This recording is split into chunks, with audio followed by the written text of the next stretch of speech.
আবু হুরায়রা রাদিয়াল্লাহু তাআলা আনহু বলেন, রাসূল সাল্লাল্লাহু আলাইহি ওয়াসাল্লাম বলেছেন, আফদালুস সিয়াম বাদা রমাদান শাহরুল্লাহিল মুহাররম। রমজানের পরে সবচেয়ে উত্তম সিয়াম হলো রোজা, হলো মুহররমের সিয়াম। নফল সিয়াম হিসাবে সবচেয়ে উত্তম সিয়াম, আমরা আলোচনায় রোজা শব্দ ব্যবহার করব না, সিয়াম শব্দ ব্যবহার করব। এই জন্য যে সিয়াম শব্দ কোরআন মাজিদেও আছে, হাদিসেও আছে, আর রোজা শব্দ কোরআনেও নেই, হাদিসেও নেই।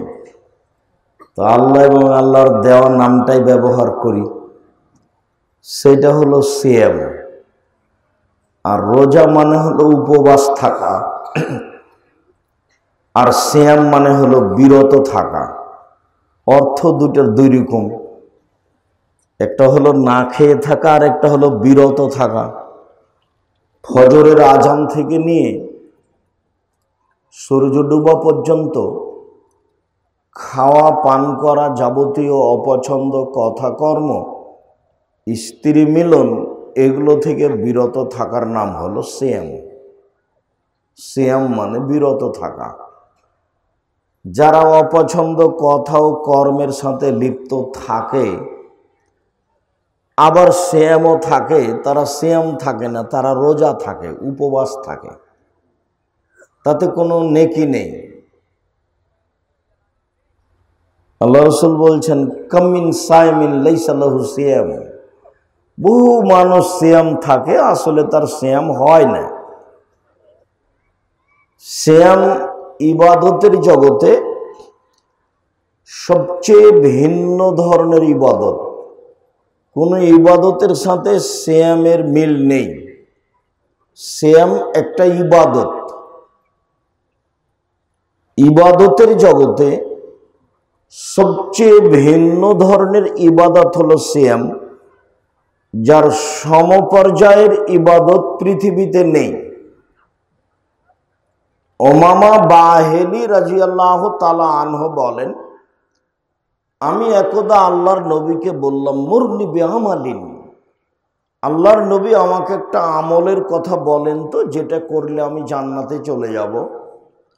তো আল্লাহ রাসূল বললেন, আলাইকা বিসসাম ফাইন্নাহুল্লাহ মিসলালাহু ফাইন্নাহুল্লাহ ঈদলাহু। উমামা, তুমি সিয়াম পালন করো। ইবাদতের জগতে সিয়ামের সমপর্যায়ের কোনো ইবাদত নেই।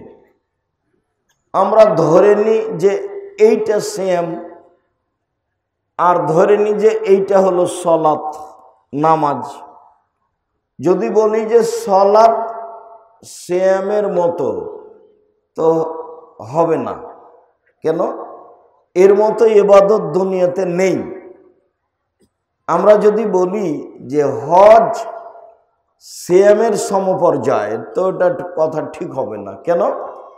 সিয়ামের সমপর্যায়ের ইবাদত পৃথিবীতে নেই। এইটা একটা এমন ইবাদত যার সমপর্যায়ের ইবাদত নেই। যদিও ইবাদতের জগতে সলাত ভিন্ন ধরনের ইবাদত। সলাত কবুল হলে বাকি ইবাদত আছে, সলাত কবুল নেই তো বাকি ইবাদত নেই। যদিও ইবাদতের জগতে সবচেয়ে শক্তিশালী, ক্ষমতাধর, পাওয়ারফুল ইবাদত হলো দান। দানের মতো শক্তিশালী কোনো ইবাদত নেই। এরপরেও ইবাদতের জগতে সবচেয়ে দামি ইবাদত হলো সিয়াম। আবু হুরায়রা রাদিয়াল্লাহু তাআলা আনহু বলেন, একদা আল্লাহর নবী বললেন, কুল্লু আমাল ইবনে আদম ইজাউফুল হাসানাতু বিআশরি আমসালিহা সাবিতু মিআতি যিব। আদম সন্তানের সব নেকি 1 থেকে 10, 10 থেকে 700, আরো বেশি হয়। ফেরেশতাদের বলেন আল্লাহ যে দেখো, ও কোরআন মাজিদ পড়েছে, অক্ষর প্রতি 10 লিখে দাও।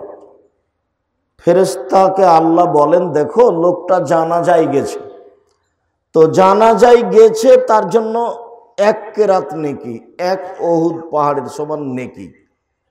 মাটি দেওয়া পর্যন্ত থেকেছে, এই জন্য 2 উহুদ পাহাড়ের সমান নেকি। 1 উহুদ পাহাড় হলো 4 কিলোমিটার প্রশস্ত, 8 কিলোমিটার লম্বা। নিচে কত আছে তা মানুষ জানে না। তো 1 কেরাত সমান এত, তাহলে 2 কেরাত সমান এত, তো আর নেকিটা লিখে দাও। তো কেউ যদি সেম থাকে তাহলে কি নেকি লিখা হয়? জি না।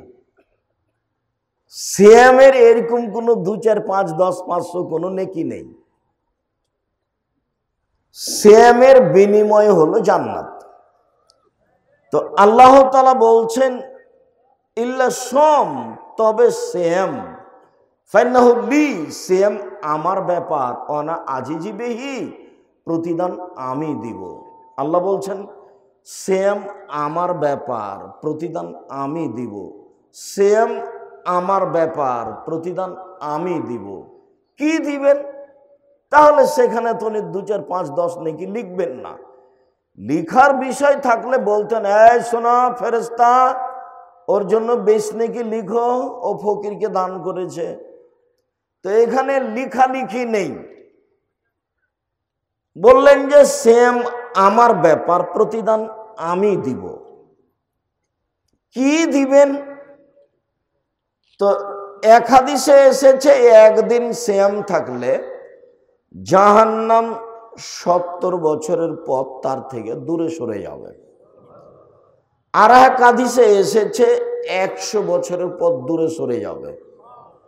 আর এক হাদিসে এসেছে 500 বছরের পথ দূরে সরে যাবে। তো ফলাফলে নেকি হলো না জাহান্নাম সরে গেল?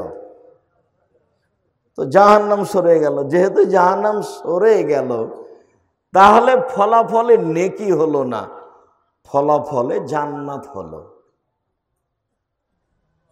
এটা হলো সেম। আবার আরেকটা বিচারের মাঠে ব্যাপার আছে। 8টা দরজা থেকে ফেরেশতারা স্বাগতম জানিয়ে ডাকবেন। যারা হজ করেছেন এই দরজা দিয়ে আসে, যারা দান করেছেন এই দরজা দিয়ে আসে, যারা সেম রোজা থেকেছেন এই দরজা দিয়ে আসে। তো সব দরজা থেকে ফেরেশতারা স্বাগতম জানিয়ে ডাকবেন। তো আবু বকর সিদ্দিক বললেন, আল্লাহর নবী, এমন কি কেউ হবে যাকে সব দরজা থেকে ডাকা হবে? তো আল্লাহ রাসূল বললেন, হ্যাঁ, তুমি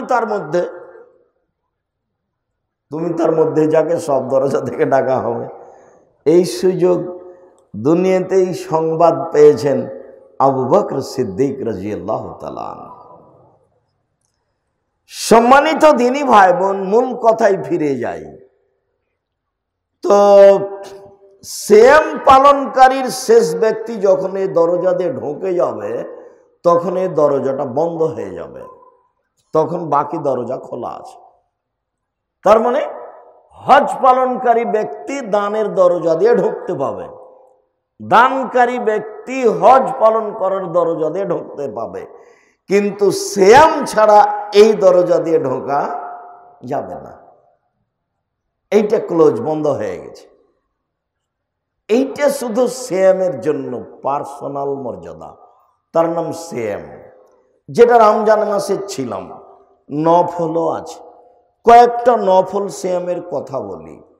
নফল সিয়ামের সবচেয়ে উত্তম সিয়াম হলো মুহররমের সিয়াম।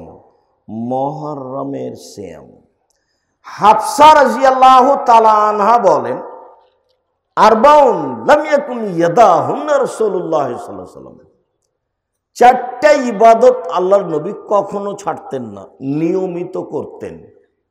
4টা ইবাদত আল্লাহর নবী নিয়মিত করতেন, কখনো ছাড়তেন না। 1, সময়ামে আশুরা, মুহররমের 10 তারিখের সিয়াম। 2, আল আশরা, যুলহিজ্জার 1 থেকে 9 দিন পর্যন্ত সিয়াম। 3, সালাসা আইয়ামিন মিন কুল্লি শাহরিন, প্রত্যেক মাসে 3 দিন সিয়াম, 4 রাকাতাইল ফজর, ফজরের 2 রাকাত সুন্নাত। মনে থাকবে না মনে হয়। তো 1 নম্বরে ফিরে যাই।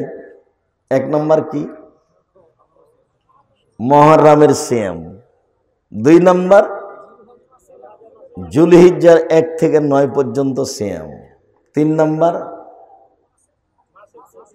মাসের 3টি সিয়াম। 4 নম্বর ফজরের 2 রাকাত সুন্নাত, বাড়িতেও সফরে সব জায়গায়। আবু হুরায়রা রাদিয়াল্লাহু তাআলা আনহু বলেন, কাদিমান নবী সাল্লাল্লাহু আলাইহি ওয়াসাল্লাম আল মদিনা ফাওয়াজাদাল ইহুদিয়্যা। আল্লাহর নবী মক্কা থেকে মদিনায় আসলেন, দেখলেন ইহুদিরা মুহররমের 10 তারিখে সিয়াম থাকে। তিনি বললেন, মা হাযাল ইয়াউম আল্লাযী তাসুমুনাহু ফীহি। আচ্ছা মদিনাবাসী, মদিনার ইহুদিরা, তোমরা মুহররমের 10 তারিখে সিয়াম থাকো কেন? এটা আমাকে একটু বলবা? তোমরা মুহররমের 10 তারিখে সিয়াম থাকছো কেন? এইটা আমাদের নবী জিজ্ঞাসা করলেন মদিনার ইহুদিদেরকে। তো মদিনার ইহুদিরা বলল, আরে কি কথা, এই তো মুহররমের 10 তারিখ তো অনেক বড় দিন, হাজা ইয়াউমুন আযীম। মুহররমের 10 তারিখ তো অনেক বড় দিন। আনজাল্লাহু তাআলা ফীহি মূসা কওমাহু। আল্লাহ এই দিনে মূসা এবং তার সম্প্রদায়কে বাঁচিয়ে দিয়েছেন। ওয়া গাররাকা ফিরআউনা কওমাহু। এই দিনে আল্লাহ ফেরাউন এবং তার সম্প্রদায়কে ডুবিয়ে দিয়েছেন। ফাসামা মূসা শুকরান। এই কারণে মূসা শুকরিয়া আদায় করতে গিয়ে সিয়াম থেকে ছিলেন। আল্লাহ তুমি এত বড় কাজ এইভাবে করলে, ফেরাউনকে তুমি এইভাবে ডুবিয়ে দিলে, নিঃস্ব হয়ে ফেরাউন ডুবে গেল সাগরে, আর আমি এইভাবে বেঁচে গেলাম। আমি তোমার কি দিয়ে শুকরিয়া আদায় করতে পারি? যাক, এই দিন আমি সিয়াম থাকি, এই দিয়ে তোমার শুকরিয়া আদায় করলাম, এই জন্য সিয়াম থাকি। তখন আল্লাহ রাসূল বলছেন, নাহানু আহাক্কু আওলা বিমূসা মিনকুম। মূসার সুন্নাত শুকরিয়া আদায়ে তোমরা যেটা পালন করো, আমরা তার চেয়ে বেশি হক রাখি। আরে শুকরিয়া আদায়টা তোমাদের চেয়ে আমরা কি করি? বেশি হক রাখি। ফাসামা ইয়াউমা আশুরা ওয়া আমারা বিসিয়ামিহি। আল্লাহর নবী মুহররমের 10 তারিখে সিয়াম থাকলেন, জনগণকে আদেশ করে দিলেন। জনগণ বলল, আমরা মুহররমের 10 তারিখে সিয়াম থাকবো। মানো, আমরা কেন মুহররমের 10 তারিখে সিয়াম থাকবো? মুহররমের 10 তারিখ হলো ইহুদি খ্রিস্টানদের বড় দিন। আপনি দিন রাত বলেন তাদের বিরোধিতা করতে হবে। যদি মুহররমের 10 তারিখে সিয়াম থাকি, তাহলে তোদের অনুকূলে থাকা হলো, প্রতিকূলে কোথায় থাকা হলো? মুহররমের 10 তারিখে সিয়াম থাকবো না। কেন থাকবো? ও তো ওদের মতো হয়ে গেল, আপনি তো বিরোধিতা করতে বলেন। তখন আল্লাহ রাসূল বলছেন, আচ্ছা আচ্ছা ঠিক আছে, লাইন বাকাত সানাতাল কাবিলা সুমান্না তাসিয়া। আমি যদি সামনে বছর বেঁচে থাকি, মুহররমের 9 তারিখও সিয়াম থাকবো। 9 হবে বিরোধিতা, 10 হবে শুকরিয়া। আমি যদি সামনে বছর বেঁচে থাকি, তাহলে 9 তারিখও সিয়াম থাকবো। 9 হবে বিরোধিতা আর 10 হবে শুকরিয়া। এই জন্য মুহররমের 2 দিন সিয়াম। নফল সিয়ামের জগতে সবচেয়ে উত্তম নফল সিয়াম হলো মুহররমের 2 দিন সিয়াম, নফল সিয়াম।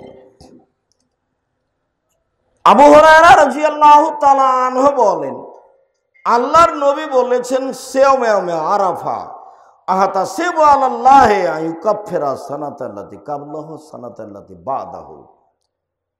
কেউ যদি আরাফার 1 দিন সিয়াম থাকে, তাহলে সামনে ও পিছনে 2 বছরের পাপ ক্ষমা হবে। মুহররমের 2 দিনে বিগত 1 বছরের পাপ ক্ষমা হবে। আর আরাফার একদিনেই পিছনে এবং সামনে 1 বছর 2 বছরের পাপ ক্ষমা হবে। তার মানে আরাফার সিয়াম আরো দামি, ও হলো 2 বছর। সামনে যা করবে, কি করবে আল্লাহ ভালো জানে, সবই মাপ। এর নাম হলো আরাফা। এইখানে একটা কথা বলে রাখি, আল্লাহর নবী বলেছেন জুলহিজ্জার প্রথম 10 দিনের ইবাদত আল্লাহর কাছে সবচেয়ে উত্তম, রমজানের শেষ দশকের চেয়ে উত্তম। বিদ্বানগণ বললেন কিভাবে? মহর জুলহিজ্জার প্রথম 10 দিনের ইবাদত রমজানের শেষ দশকের চেয়ে উত্তম হতে পারে কিভাবে? রমজান মাসের শেষ দশকে একটাই জিনিস আছে, সেইটা কি? সেটা হলো লাইলাতুল কদর। আর জুলহিজ্জার প্রথম দশকে 3টে জিনিস আছে, এই জন্য বেশি দামি। 1 হজ, 2 আরাফা, 3 কুরবানি। কুরবানি কিন্তু অনেক দামি ইবাদত, খুব দামি ইবাদত। কুরবানি দিবেন 4টা 5টা 10টা 15টা 20টা, সারা গেরাম খাবে। কে যে বুদ্ধি দিল যে 7 ভাগে করো, আর এমন ভাবে বলছে, কে বলছে চলবে না 7 ভাগে, মানে ফাটিয়ে দিচ্ছে একেবারে, এমন ফাটিয়ে দিচ্ছে হুজুরের একবারে চিৎকারে টিকা যায় না। হ্যাঁ, হুজুরে একবারও বলে না যে 7 ভাগে চলবে, তবে একাই দেওয়া ভালো, এইভাবে বলে না, এতই গরম। জি, আমি আব্দুর রাজ্জাক বিন ইউসুফ জাতির কল্যাণ চাই। জীবনে কোনোদিন আমাকে ভাগে কুরবানি দেওয়ার কথা বলা লাগেনি, ভবিষ্যতেও লাগবে না ইনশাআল্লাহ।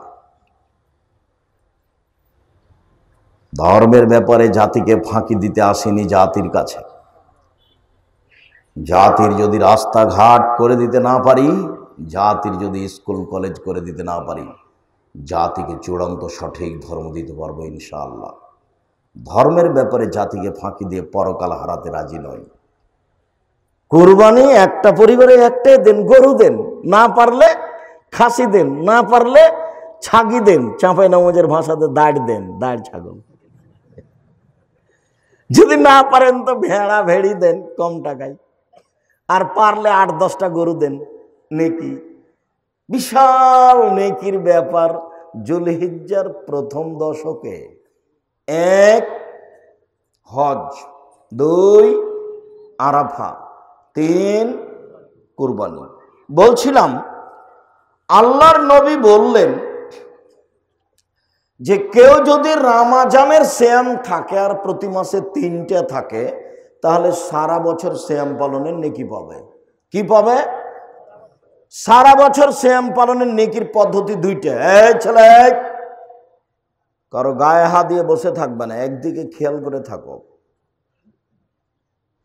সারা বছর সিয়াম পালনের পদ্ধতি 2টা। 1 প্রতি মাসে 3টে, 13, 14, 15। 13, 14, 15 কোনো মহিলার হায়েজের কারণে যদি 15, 20, 18 চলে যায় কোনো সমস্যা নেই। 13, 14, 15 3 দিনই হতে হবে এ কথা নয়, আগে পিছে হলে আসে যায় না। আর রমজান এ হলো সারা বছর নেকি। আরেকটা হলো এই, আল্লাহর নবী বলেছেন, আবু আইয়ুব আনসারী রাদিয়াল্লাহু তাআলা আনহু বলেন, মান সামা রমজানা ওয়া আতবাহু সিত্তান মিন শাওয়াল কানা কাসিয়ামি দাহরে। কেউ যদি রমজানের সিয়াম থাকে আর মুহররমের শাওয়ালের 6টা সিয়াম থাকে, রমজানের সাথে সাথে 6টাকে লাগিয়ে নেই শাওয়ালের 6টা আর রমজান, তাহলে সে সারা বছর সিয়াম পালনের নেকি পাবে। এটা সহজ। ওই 6 আর রমজান এ হলো সারা বছর। এটা একটু ভারী, প্রত্যেক মাসে 3 দিন, প্রত্যেক মাসে 3 দিন, প্রত্যেক মাসে 3 দিন, আর হলো রমজান, এ হলো সারা বছর। এটা ভারী একটু, এটা একেবারেই সহজ। শাওয়ালের 6টা আর রমাজান, শাওয়ালের 6টা আর রমাজান, কোনো মতেই ছাড়া হবে না। হয় শুক্রবার থেকে শুরু করেছেন, আর না হলে কাল থেকে শুরু করবেন ইনশাআল্লাহ। ইনশাআল্লাহ ইনশাআল্লাহ তো ভয় পাচ্ছেন কেন? ইবাদতের জগতে সবচেয়ে দামি ইবাদত। উপস্থিত বৈঠকের মুসলিম বোন, কথা শুনতে পাচ্ছেন না, গল্প করছেন? আমি আপনাদের ব্যাপারে যা বলি, আমি আপনাদের কষ্ট দেওয়ার জন্য বলি না। আসলে এমনি তো আল্লাহ রাসূল বলেছেন বুদ্ধি কম, তারপরে বলেছেন যে ওর দিয়ে পুরুষের ক্ষতি হয়। তারপরে আপনারা একটু নিজেরাও বোঝেন যে সারা রাস্তা খালি গল্প করতে করতে এসেছে, আবার গল্প করতেই আছে, আবার গল্প করতে করতেই যাবে। তো একটু বুদ্ধি হয় না কেন যে মহিলা মানুষের চুপ থাকি? আর একজন যদি গায়ের উপর দিয়ে চড়ে চলে যায় তবু মুখ খুলবেন না, মুখখান বন্ধ রাখেন। আর একজন গায়ের উপর দিয়ে চড়ে চলে গেছি, ওর পিছনে একবারে চাঁপাই নবগঞ্জের ভাষাতে লেগে যায় না, গেছে, মুখখান বন্ধ রাখেন, মুখ বন্ধ রাখেন, ফল ভালো হবে। আল্লাহ রাসূল বললেন, শোনো, জাহান্নাম থেকে বাঁচার পথ 3টে। এক, মুখখান বন্ধ রাখো, মুখ ব্যবহার করিও না, মুখ ব্যবহার করিও না, মুখের কারণে জাহান্নাম চলে যাবা। আর সামাজিক অবস্থা নির্বাচনে এমন খারাপ হয়েছে যে একজন আর একজনের কটু কথাও সহ্য করে না। বলছে যে ওকে আগে মার, জেল হাজতে দে, তারপরে কোনো কথা। সবাই সবার মতো আছে। আর মাওলানা সাহেবেরা একজন আর একজনকে এমন গালি দিচ্ছে, এবারে লুটিয়ে খেয়ে দিচ্ছে। মাওলানা সাহেবরা কেমন যে মাওলানা, আমিও বুঝে উঠতে পারি না। যখন কেউ আমাকে খুব গালি দেয়, দিতে দিতে বন্ধ করে, তখন আমি আবার রিং দিয়ে বলি, ভাইজান হয়তো বা আপনার টাকা শেষ হয়ে গেছে, মনে হয় গালি বাকি আছে, তা আপনি স্বাদ মিটিয়ে গালি দিয়ে নেন। আমার জীবনে কোনোদিন কারো প্রতিবাদ করা আমার প্রয়োজন হয়নি, আলহামদুলিল্লাহ। এমন ফিল্ডে আল্লাহ আমাকে রেখেছে, পিছন দিকে তাকানো আমার প্রয়োজন হয় না, আলহামদুলিল্লাহ। কোনো দিন আমার জীবনে সভাপতি, সেক্রেটারি, গ্রামবাসী, কোনো নেতা, কোনো মাতাব্বর, এমপি, মন্ত্রী, তাকে দেখে বক্তব্য দিতে হবে এরকম আমার জীবনে একটা মিনিটও কাটেনি। আমার একটা ভিতরে কাজ করে, ওকে আমি উঠাইতে পারি আর বসাতে পারি, আলহামদুলিল্লাহ। আমি মানুষের পয়সায় পড়াশোনা করিনি। আমার বাপ হলো ছোট্ট কৃষক মানুষ। আমার বাপ আমার কাছে টাকা পাঠাতেন, সরিষা বিক্রি এত টাকা, কালাই বিক্রি এত টাকা, ধান বিক্রি এত টাকা, রাই বিক্রি এত টাকা, 1000 টাকা পাঠালাম।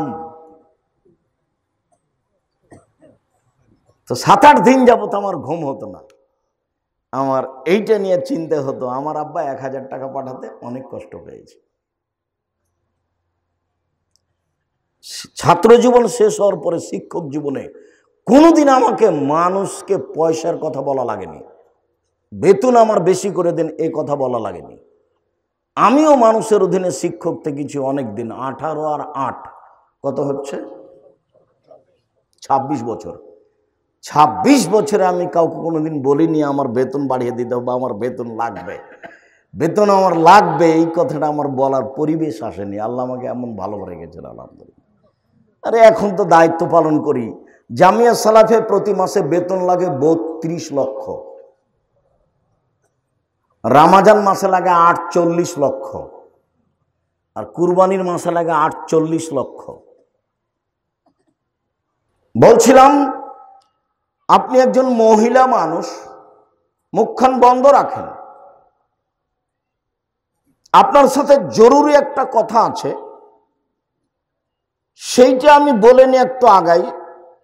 তো তার আগে আপনাকেও বলি, আপনি কাল থেকে শাওয়ালের সিয়াম শুরু করবেন। আর ওই কথা ঠিক নয়, কে নাকি বলেছে, মহিলা বৈঠকে বলেছে, বুবু তোমার হায়েজের কারণে যে রোজা ছুটে গেছে বুবু, সেগুলো তুমি আগে করিও, তারপরে শাওয়াল করিও। কেন? শাওয়াল হলো নফল, আর ছুটে গেছে ওগুলো ফরজ।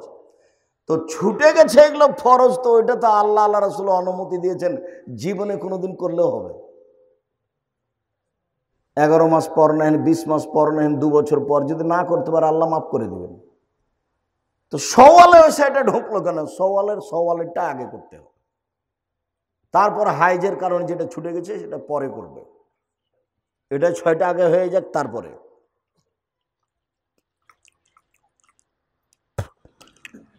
সম্মানিত দিনী ভাই বোন, বলছিলাম মহিলারা সওয়ালের 6টা করবে, ধারাবাহিক করবে, এই কথাই ঠিক। না পারে সেটা ভিন্ন কথা। ছেড়ে ছেড়ে করতে হবে, একটা নিয়ম বানিয়েছে, এটা নগদ মিথ্যা, এবারে ডাহা মিথ্যা। ধারাবাহিক করবে এটাই ভালো, না পারলে করলে একরকম করে, কিন্তু ছেড়ে ছেড়ে করতে হবে এই কথাও মিথ্যে। আগে হাইজেরটা করতে হবে তারপরে সওয়াল করতে হবে, এই কথাও মিথ্যে। অতএব আপনি মুসলিম বোন, আপনার কাছে এই মুহূর্তে আছি, আপনিও আগামীকাল থেকে বা 2 দিন 1 দিন পর থেকে সওয়াল শুরু করেন। ইবাদতের জগতে সবচেয়ে দামি ইবাদত সিয়াম, নফল সিয়াম পালনে অভ্যাসী হন। বৃহস্পতিবার সোমবার সিয়াম থাকেন, মানুষের রিপোর্ট সাপ্তাহিক আল্লাহর কাছে এই 2 দিনে পেশ করা হয়।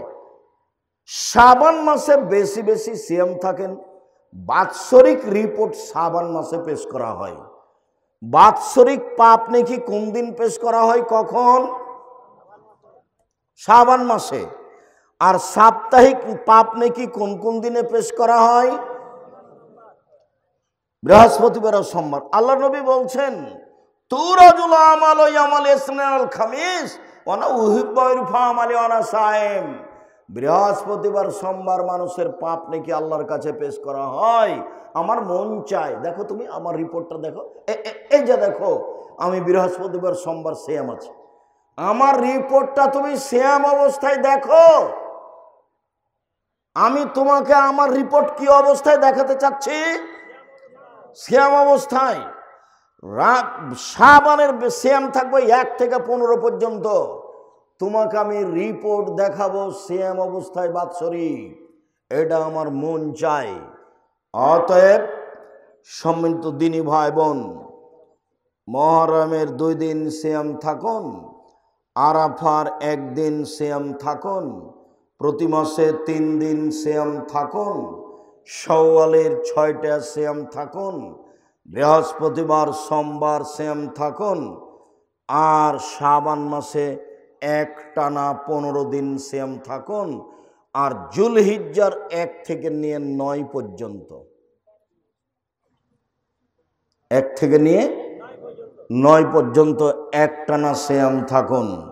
আপাতত সংক্ষিপ্তভাবে সিয়ামের কথা শেষ করলাম। শাওয়ালের সিয়াম পালনের অনুরোধ জানিয়ে চলেন ঈদের দিন।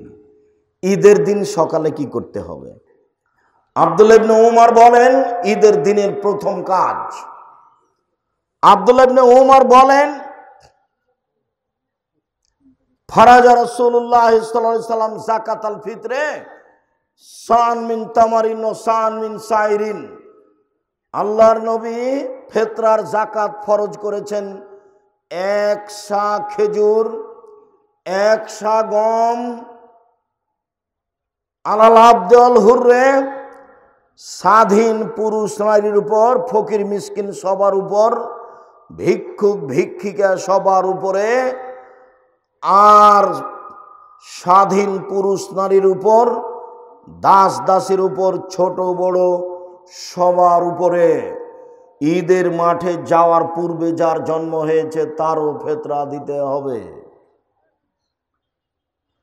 যদি ধরে নেওয়া হয় ফজরের আজানের আগে যার জন্ম হয়েছে তারও ফিতরা দিতে হবে, ঠিক আছে।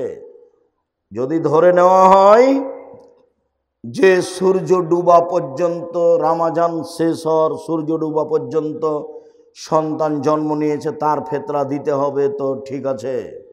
আমরা মনে করি ফজরের আজান পর্যন্ত কোনো ছেলে মেয়ে রাতে জন্ম নিলে তার ফিতরা দিতে হবে, সবাইকেই ফিতরা দিতে হবে।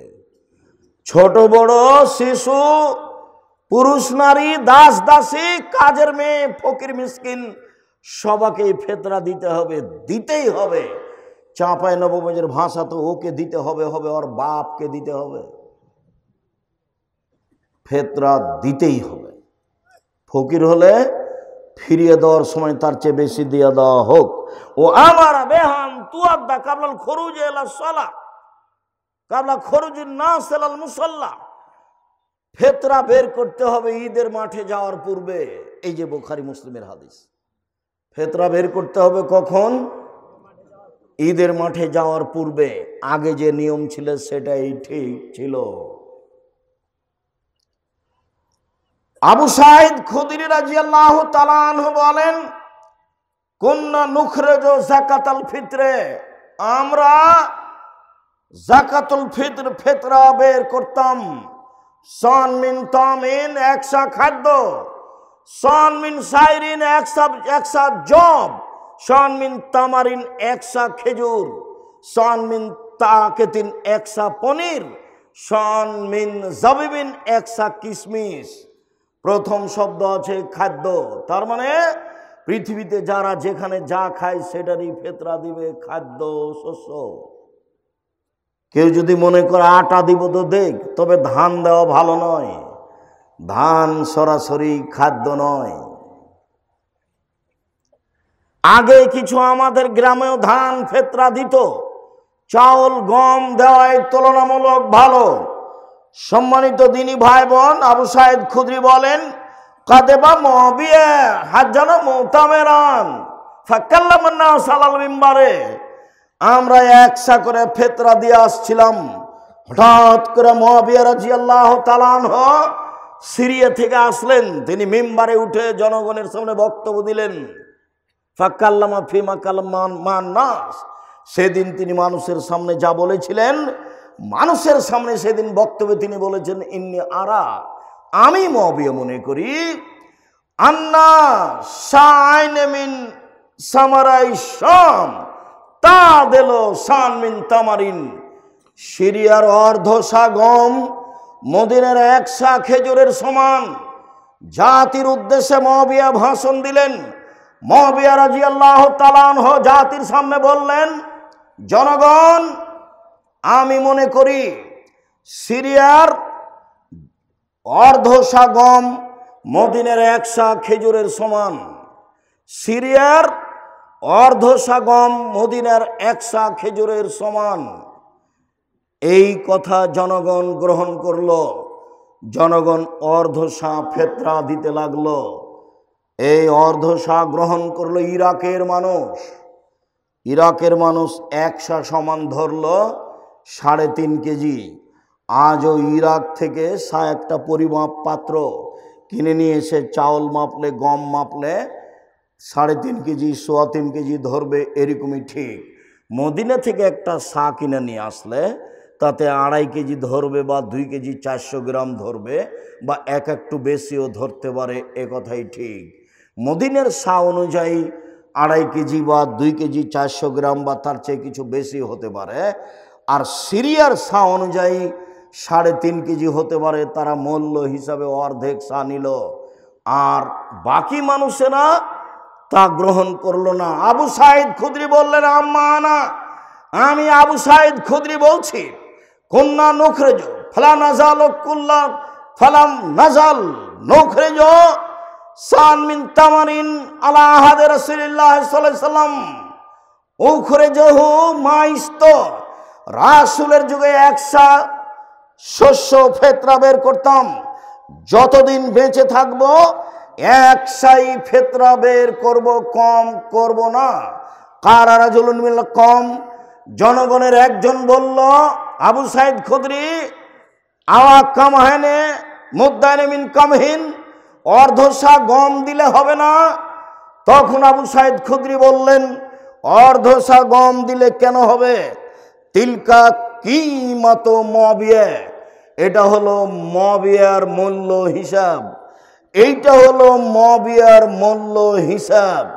লাক বালোহা ওয়ালা মালোহা, মুআবিয়ার মূল্য হিসাব আমি কখনো গ্রহণ করব না, কখনো তা মানব না। মবিয়ার মূল্য হিসাব কখনো গ্রহণ করব না, কখনো তা মানব না। এই কথা আবু সাইদ খুদরি রাদিয়াল্লাহু তাআলা আনহু বললেন। আমি বলছি সম্মানিত দিনী ভাই বোন, একশা ফেতরা বের করতে হবে, এ কথাই ঠিক, মূল্য নয়। সারা দুনিয়ার মানুষ যদি মূল্য বের করে তবু তা ফেতরা হবে না, শস্য দিয়েই ফেতরা বের করতে হবে, এ কথাই ঠিক। যখন করোনা ধরেছিল তখন আমি বলেছিলাম কাবা ঘর কেন, সারা পৃথিবীর মানুষ যদি 3 ফুট পর পর সলাতে দাঁড়াই তবু তা বৈধ হবে না।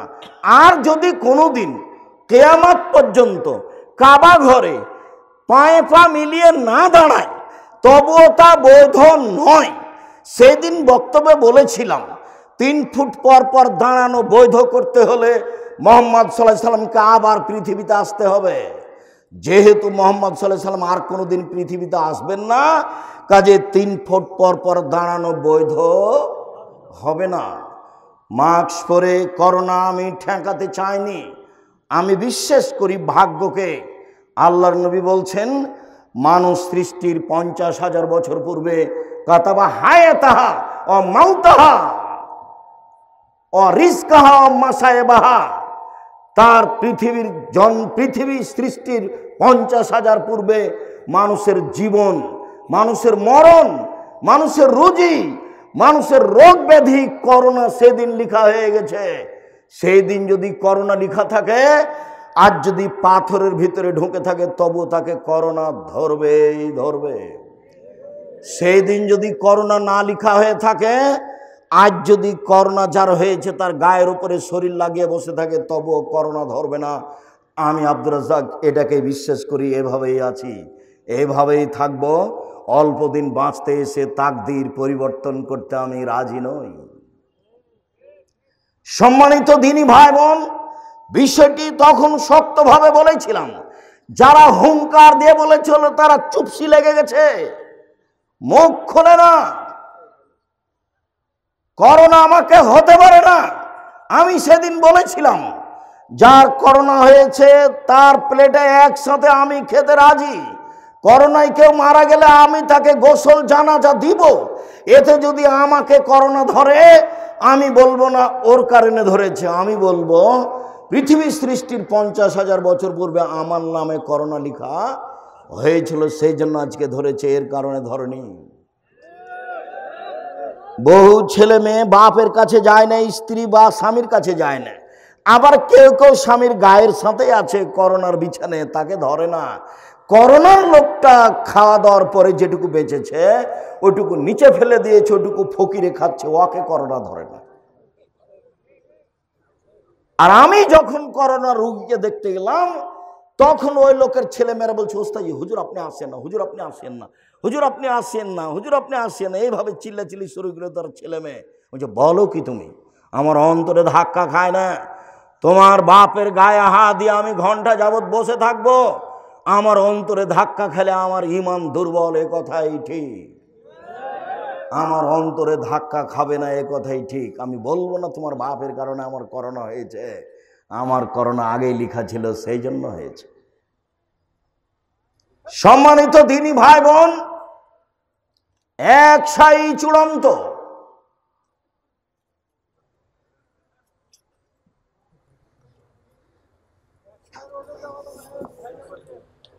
এক সায়ের ওজন 2.5 কেজি, আর না হলে 2 কেজি 400 গ্রাম বা 2.5 কেজির একটু বেশি। এইখানে কি বলা আছে? 2.5 কেজি বলেছো তোমরা? ঠিক আছে, 2.5 কেজি, 2.5 কেজি এইটাই ঠিক আছে। তো একটু বেশি হিসাবে কেউ যদি 3 কেজি বলে তো ওটা যেভাবে আছে সেভাবেই করে, এটাই ওজনের মাপে ঠিক আছে। ওটা তো একটা পাত্র, নিয়ে এসে মাপলে ইরাকেরটা মাপলে বেশি হয়ে যাবে আর মদিনার মাপলে কমে যাবে 19-20। সম্মানিত দিনী ভাই বোন, আবারও বলে রাখছি, ঈদের দিনের প্রথম কাজ হলো, ঈদের দিনের দ্বিতীয় কাজ গোসল করতে হবে। আলী রাদিয়াল্লাহু তাআলা আনহুকে জিজ্ঞাসা করা হয়েছিল, তিনি বলেছিলেন সুন্দর, উত্তম গোসল করা জুমার দিন, উত্তম গোসল করা আরাফার দিন, উত্তম গোসল করা ঈদুল ফিতরের দিন, উত্তম গোসল করা ঈদুল আজহার দিন দ্বিতীয় কাজ শেষ হলো। ঈদের দিনের তৃতীয় কাজ, ঈদের দিনের তৃতীয় কাজ ঈদুল ফিতর হলে খেয়ে বের হতে হবে। বুরায়দা রাদিয়াল্লাহু তাআলা আনহু বলেন, আল্লাহর নবী ঈদুল ফিতরে আগে খেতেন, তারপরে ঈদের মাঠে যেতেন, আর ঈদুল আজহাতে এসে খেতেন। তাহলে ঈদুল ফিতরে খেয়ে যাওয়া সুন্নাত, আর ঈদুল আজহাতে এসে খাওয়া সুন্নাত। এসে গরুর গোশত কলিজা খেতে হবে, এইটা জরুরি নয়। আর সোয়া পহার রোজা থাকতে হবে এ কথাও নয়, অর্ধেক দিন রোজা থাকতে হবে এ কথাও নয়। ঈদের দিনের সুন্নাত হচ্ছে সেটা যদি ঈদুল ফিতর হয় তাহলে খেয়ে যাবে, আর যদি ঈদুল আজহা হয় তাহলে এসে খাবে। বোঝা যায় না কথা? যদি ঈদুল আজহা হয় তাহলে এসে খাবে। ঈদুল ফিতরের চতুর্থ জরুরি কাজ, সূর্য ওঠার পরপরই বের হতে হবে। আব্দুল্লাহ ইবনে বুসর বলেন, তিনি বের হলেন কিছু জনগণকে নিয়ে ঈদের মাঠে। ফানকারা ইবতিআন নাস, জনগণের ঈদের সালাত দেরি করে আদায় করাকে তিনি নাকচ করলেন। তিনি বললেন, কাদ ফারাগনা সাআতানা হাজিহি, এই সময় আমরা ঈদের সালাত আদায় করে নিয়েছি।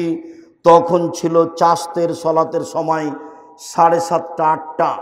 দেরি করাকে তিনি নাকচ করলেন। এই ছেলে, খুব মূল্যায়ন করা কথা শুনতে হবে, খুব দাম দিতে হবে।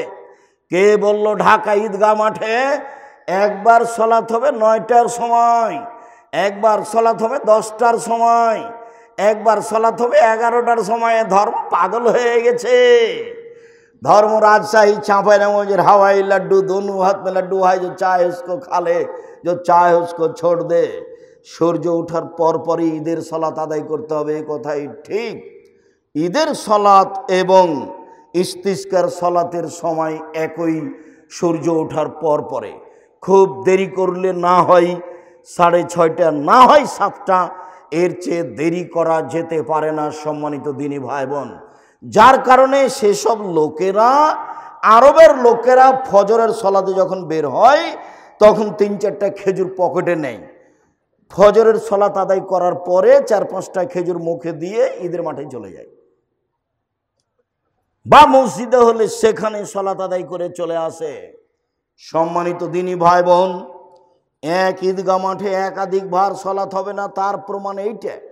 ईदेर माठके बासर घरेर परिणत करे साजानो जाबे ना, साजानो निषेध, हाराम, ए कथाओ ठीक चलेन जाय। আব্দুল্লাহ ইবনে উমর রাদিয়াল্লাহু তাআলা আনহু বলেন, আল্লাহর নবী ঈদের দিনে বের হতেন মাসিয়ান, পায়ে হেঁটে, ওয়া ইয়ারজু মাসিয়ান, ফিরে আসতেন পায়ে হেঁটে। পায়ে হেঁটে যাওয়া ভালো, পায়ে হেঁটে আসা ভালো, সাথে সাথে বাহনে চড়ে যাওয়া যায় আমরা হারাম মনে করি না, তবে পায়ে হেঁটে যাওয়া ভালো, পায়ে হেঁটে আসা ভালো। আনাস রাদিয়াল্লাহু তাআলা আনহু বলেন, কানান নবী সাল্লাল্লাহু আলাইহি ওয়াসাল্লাম কানা ঈদান খালাফাত তরিকা, ঈদের দিন আল্লাহ রাসূল রাস্তা পরিবর্তন করতেন। এক রাস্তায় আসতেন, এক রাস্তায় যেতেন, এটাও সুন্নাত। ঈদের দিনের ধারাবাহিক বাড়ি থেকে সুন্নাত চালু হচ্ছে। এক রাস্তা দিয়ে যাওয়া আর এক রাস্তা দিয়ে আসা, পায়ে হেঁটে যাওয়া, পায়ে হেঁটে আসা। এরপরে বলা হচ্ছে তুহমাল আনাজাত বাইনা ইয়াদাই নবী সাল্লাল্লাহু আলাইহি ওয়াসাল্লাম ফালাম্মা বালাগাল মুসাল্লা, রাসূলের সামনে দিয়ে একটা ওই সূত্রা, যেটা সালাত শুরু করলে তার আগে খাড়ো করা হয়, সূত্রা নিয়ে যাওয়া হতো। ফায়জা বালগাল মুসাল্লা, ঈদের মাঠে চলে গেলে ফা নোসেবাত বাইনা ইয়াদাইহি, এই সূত্রাটা গেড়ে দেওয়া হতো। এইটাকে সামনে রেখে তিনি সালাত আদায় করতেন। ওয়াযালিকা ইসল্লি ফাদান লাইসা ফি ইসান ইস্তাতার বিহি, এই জন্য যে ঈদের মাঠ ফাঁকা থাকতো, কোনো কিছু ঈদের মাঠে থাকতো না যেটা সামনে করে সালাত আদায় করা যাবে। শুনুন, ঈদের মাঠে মেহরাব তৈরি করা নাজায়েজ, ঈদের মাঠে মিম্বার তৈরি করা নাজায়েজ, ঈদের মাঠকে সাজানো হারাম। ঈদের মাঠকে বাসর ঘরে পরিণত করা হারাম। বাঁশ খাটা দিয়ে সাজানো জায়েজ নয়, একেবারেই ফাঁকা থাকবে। নিতান্তই দখলের উদ্দেশ্যে চতুর্দিক প্রাচীর দিয়ে ঘেরতে পারে, দখল হিসাবে। এছাড়া প্রাচীর দেওয়াও ভালো নয়।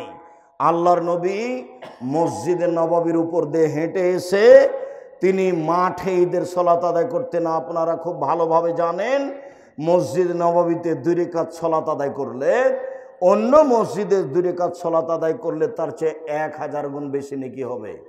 এরপরেও পৃথিবীর সবচেয়ে দামি মানুষ দামি মসজিদের উপরে পা দিয়ে পায়ে পাড়া দিয়ে হেঁটে চলে গেলেন ফাঁকা জায়গায়।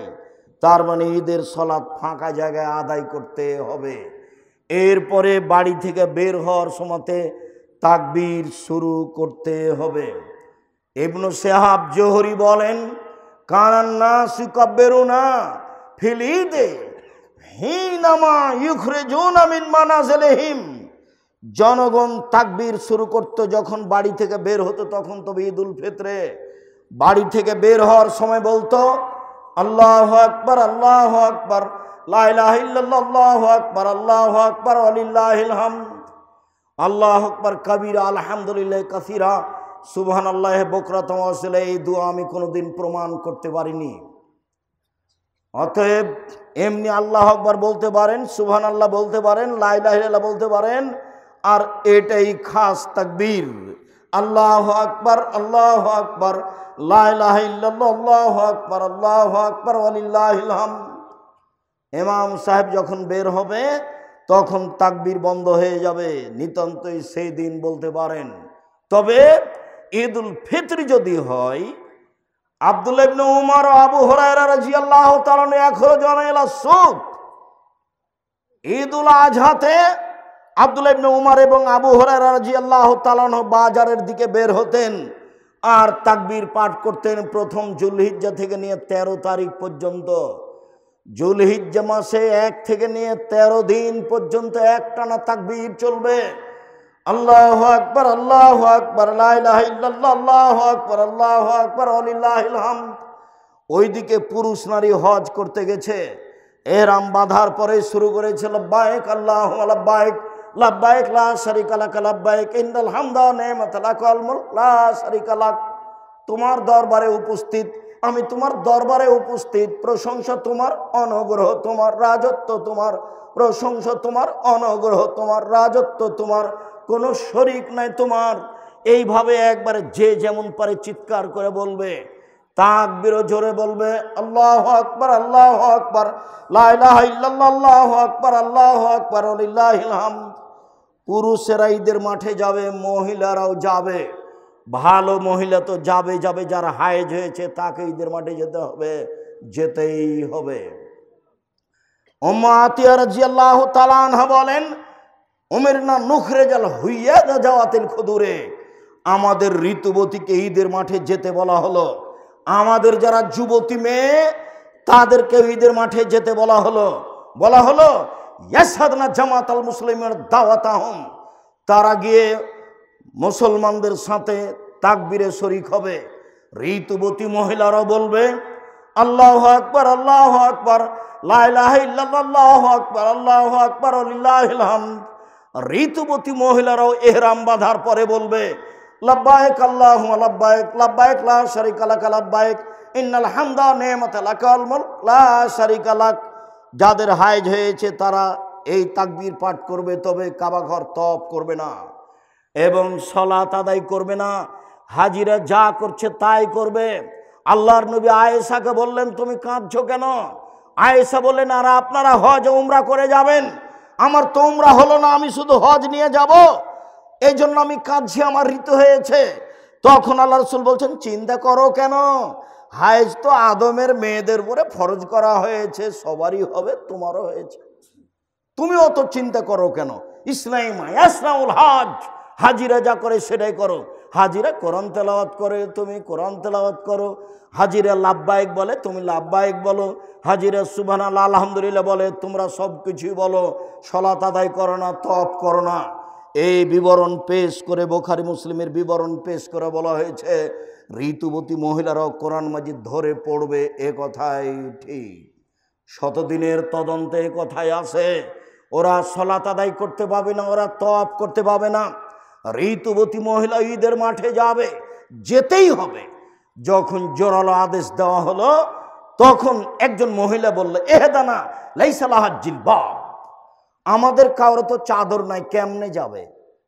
চাদর গায়ে দিয়ে যেতে হয়। উপস্থিত বৈঠকের মুসলিম বোন এমনি আছেন নাকি বসে, এই মেয়ে তোমার মাথায় কাপড় নাই কেন? শরম পাও না? তোমার বাপ নাই নাকি? তোমার লজ্জা হয় না কেন? তোমার শরম হয় না কেন? তোমার মা পাশে বসে আছে না? পাশে বসে আছে তোমার মা, তোমাকে দেখতে পায় না? তোমার মাথায় কাপড় নাই কেন? এই দেখো ঋতুবতী মহিলারাও যাবে মাথায় চাদর দিয়ে, গায়ে কাপড় দিয়ে। এ দেখো। তখন একজন মহিলা বলছে চাদর নাই যে। তখন আল্লাহ রসুল বলছেন লেতুল বেসা সাহেবাত মিন জিলবাবিহা, আর একজন বান্ধবীর চাদর নিয়ে যাবে। খালি মাথায় ল্যাংটা হয়ে হে হে করে চলে যাবে না, ঢং ঢং করে। এসেছে কোনো এইভাবে। উপস্থিত বৈঠকের দিনী বোন, আপনি কি আপনার দেবরের সাথে এসেছেন? আপনি একটু শরম পান না? আব্দুর রাজ্জাক বিন ইউসুফ এসেছেন। মা হলে চারটে জিনিস লাগে। উপস্থিত বৈঠকের মুসলিম বোন শোনেন, যেটা আমি সব সময় বলছি, মা হলে চারটে জিনিস লাগে। এক, যেটা জাবের বললেন, জাবের বলছেন যে আমরা এখন মদিনায় ঢুকবো রাদিয়াল্লাহু তাআলা। আল্লাহ রাসূল বলছেন, থামো থামো থামো, আমরা এখানে রাতে থাকবো, সকালে যাব। তো জাবের রাদিয়াল্লাহু তাআলা বলছেন, আমি নতুন বিবাহ করেছি, আমাকে বাড়ি যেতে দেন। তো আল্লাহ রসুল বলছেন, তুমি নতুন বিবাহ করেছো, কুমারী মেয়ে বিবাহ করেছো না তালাক প্রাপ্ত মেয়ে বিবাহ করেছো? তো জাবের বললেন, আমি তালাক প্রাপ্ত মেয়ে বিবাহ করেছি। তো আল্লাহ রসুল বললেন, তুমি কুমারী মেয়ে কেন বিবাহ করলে না? তুমি তার সাথে খেলতো, তোমার সাথে খেলতো। তখন জাবের রাদিয়াল্লাহু তাআলা বলছেন, আল্লাহ রসুল শোনেন, আমার একটা কথা শোনেন আল্লাহর নবী, আমার বাপ উহুদের যুদ্ধে শহীদ হয়েছেন 9 জন মেয়ে রেখে, আমার 9টা বোন আছে। আমি আমার বোনদের সমবয়সের মেয়েকে আক্রাহন উজাব্বেজা মিসলাহুন না, ওদের সমবয়সের মেয়েকে আমি বিবাহ করা পছন্দ করিনি 4টা কারণে। আল্লাহ নবী শোনেন, আমার আব্বা উহুদের যুদ্ধে শহীদ হয়েছেন 9 জন মেয়ে রেখে, আমার 9টা বোন আছে। আমার বোনদের সমবয়সের কম বয়সের মেয়েকে আমি বিবাহ করিনি 4টা কারণে। এক, লে তুয়াল্লিমাহুন্না, আমার বউ যেন আমার বোনদেরকে বিদ্যা শিখাতে পারে। প্রথম বিদ্যা মাকেই শিখাতে হবে। এই জন্য পুরুষের সাথে সাথে মহিলা শাখাও খুলতে হবে। এ কথাই ঠিক। জামিয়া সালাফিয়া ডাঙ্গিপাড়া পবা রাজশাহীর মহিলা শাখার জন্য আলহামদুলিল্লাহ তানোর গোদাগাড়ির লোক জমি দিয়েছে 60 বিঘা।